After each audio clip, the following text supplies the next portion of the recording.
Hey guys, it's Farhad here from TFF Fitness and Fit with Farhad, and I'm going to answer a question I got the other day, which was related to a video that I had planned anyway. So when I asked the question, what is the one question that's burning in your mind right now that you'd love to get answered by a Fit Pro? Barry from Leicester asked the question, how can I get rid of the belly fat even though I can't really exercise because I've got injuries in my shoulders and my knees, right? Great question, because what I wanted to really cover today was how to get rid of belly fat. I know it's a question that's burning on so many people's minds, and the answer to the question really relates to Barry's question as well, because you don't really need to do a hell of a lot in the gym to get rid of belly fat. Let me say that again. You don't need to do a hell of a lot in the gym to get rid of belly fat, right? Now, like this title of this video says, this is stuff that most personal trainers don't talk about, and it's because most personal trainers don't actually know this stuff. But here we go. The first thing we have to understand when it comes to losing belly fat or any fat is the mechanism that facilitates fat loss. And the mechanism that facilitates fat loss, in simple terms, according to the laws of thermodynamics, is you must be in a continuous state of a calorie deficit over time in order to burn body fat. In other words, you've got to eat less calories than you burn a day over time to lose body fat and belly fat. So to answer another question that's unrelated, what's the best exercise to burn body fat?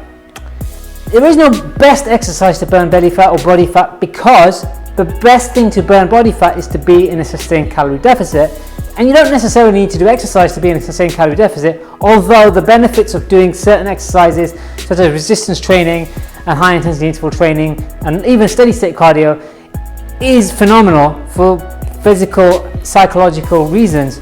You don't want to take exercise out of the equation, but just for the purpose of the video, when we're talking about burning belly fat, I want to talk about the stuff that most people don't talk about. So here we go.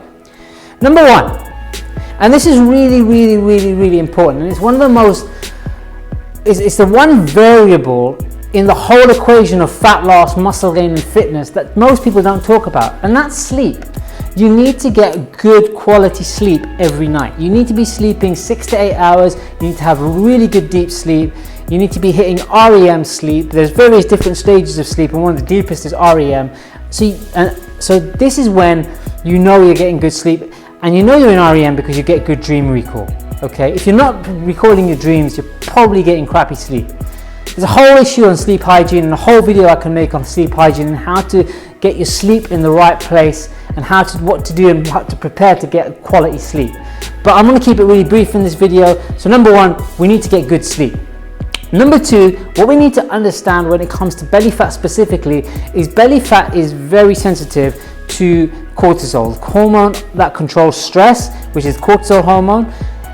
It's been proven through scientific experimentation that cortisol stimulates the fat cells around the stomach to hold on to fat.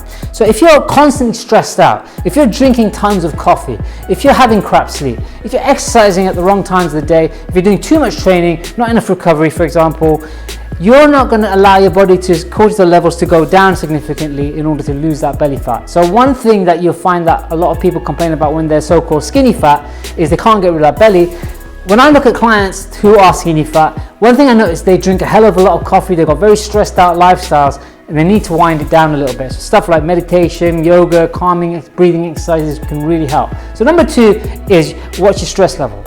Number three, the thing I want to talk about next is digestion. Your digestive health is just as important, because again, your body is very sensitive to cortisol, your belly fat's very sensitive to cortisol. When your body is eating foods that it cannot digest properly for whatever reason, maybe you're intolerant to certain foods, maybe you're eating too much junk in your diet, maybe you're eating things like gluten and lactose, which you shouldn't be because perhaps your body's not capable of breaking it down properly. Your body gets inflamed, your gut gets inflamed. When your gut gets inflamed, those cortisol levels shoot up again. Again, that's not going to be conducive to burning the belly fat. So it's really important to eat a diet that is really good from a digestive point of view, from a health point of view. Now, one quick tip I'm going to give you to know that your digestion is on track is your poo. So if your poo is good, there's something called the Bristol stool chart. Have a check out the Bristol stool chart. If your stool is in the middle of this chart, chances are your digestion's in a good place. If it's not in the middle, and if it's on either end of the spectrum, then perhaps your digestion is compromised. You might need to do something about it. You might need to look at your diet. You might need to look at various other factors as well. Okay, and the last thing I want to talk about when it comes to losing belly fat is patience. Okay, you've got to be patient with belly fat. There's this thing about belly fat is the way it's made up. You've got things called receptors in your cells. In your fat cells, you've got alpha receptors and you've got beta receptors. Now, if you've got more beta receptors in your fat cells, it's harder to lose the body fat. If you've got more alpha cell receptors in the cells, it's easier to lose the body fat. So unfortunately, for most people, the problem areas are their stomach, their thighs, their love handles. The reason why they're problem areas is they have a higher concentration of beta cells compared to alpha cells. One of the reasons why you see his fat go straight away on your face is because your fat on your face contributes mostly of alpha cells. So you've got to be a little bit patient when it comes to losing belly fat. So if you are struggling to lose belly fat and it's the last thing to go, I would genuinely suggest looking at your stress levels, cutting down the amount of caffeine you have. I would consider what kind of training you're doing. Are you training too late? Some people train at 9, 10 o'clock at night. They're revving their sort of mind up. They're revving their adrenaline up. This is not going to help you get quality sleep. Okay, there's a right time to train and there's a potentially wrong time to train. Now, if that's all you can do and that's the only time you can train, you might have to do certain things to help mitigate that factor. However, if you can train earlier in the day or midday, it's probably going to be better for you overall. Okay, so I hope that these tips have helped you understand what you can do to help you lose that last bit of fat, the belly fat, or even help burn belly fat if you can't get into the gym as much or you have injuries. If you like this video, please like this video, subscribe to the channel, click the bell notification, tell all your friends about me. I'm trying to grow this channel. I really appreciate all of your support, and I'll catch you on the next video. Have a great day, take care, I'll see you soon.